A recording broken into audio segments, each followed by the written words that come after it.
أعوذ بالله من الشيطان الرجيم بسم الله الرحمن الرحيم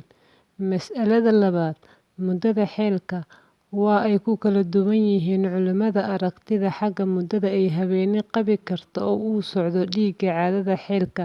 qaar culimada ka mid ah waxay yiraahdeen ma jirto maalmo tiro go'an ah uu joogo dhiigga xeelka ha yaraadee ama ha badnaadaane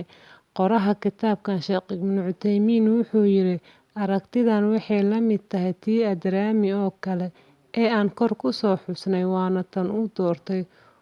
oo doorbiday diin ahaan Sheekhii Islaamka Ibnu Taymiyah waana sida quman ee abaarta ah iyo qowlka saxiixa ah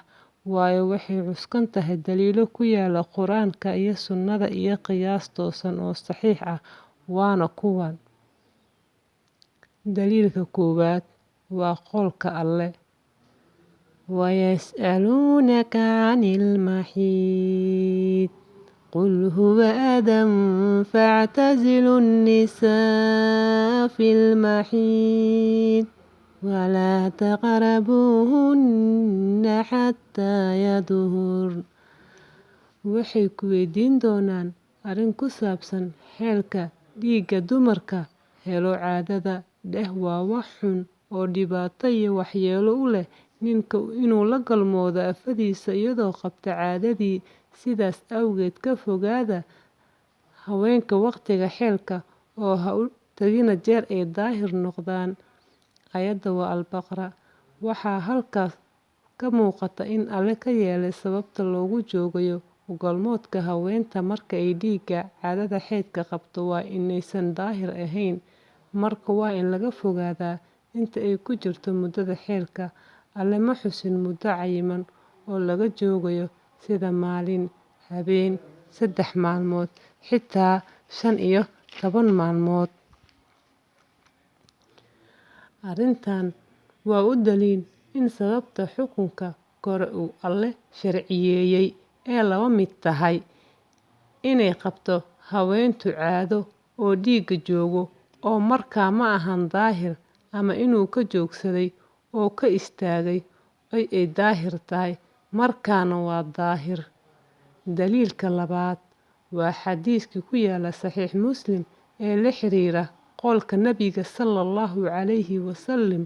markii uu u sharxay xaaskiisii Caaisha Allah ka raali noqdee waxay tiri waxa ay falayso markii uu ku dhacay dhiiggii caadada xeedka iyadoo soo xiratay xaj wuxuu ku yiri fal oo sameey dhammaan waxa ay sameeyeen xujayda laakiinse ha ku dawaafin beydka Alle Kacbada jeer aad ka daahir noqoto xeelka waxay tiri maalintii xoolo gooraca maalinta 10aad ee bisha Dulxija waxaan ahaa daahir waxaa sidoo kale ku yaala saxiix Al-Bukhari in Nabiga sallallahu calayhi wasallam ku yiri Caaisha Allah ka raali noqdee sug jeer aad ka daahir noqoto dhiigga caadada ah dabadeed aad at-Tanciim meel ku taala Makka ka soo xiro halkaas cumro kadib markii aad bogto cumradaada waxaad noogu timaadaa halkaas iyo halkaas halka Nabiga sallallahu calayhi wasallam wuxuu ku cadeeyay in sababta Caaisha loogu reebay gudashada qaar manaasigta xajka ay ahayd arrin la xiriirta inaysan daahir ahayn ee ma ahayn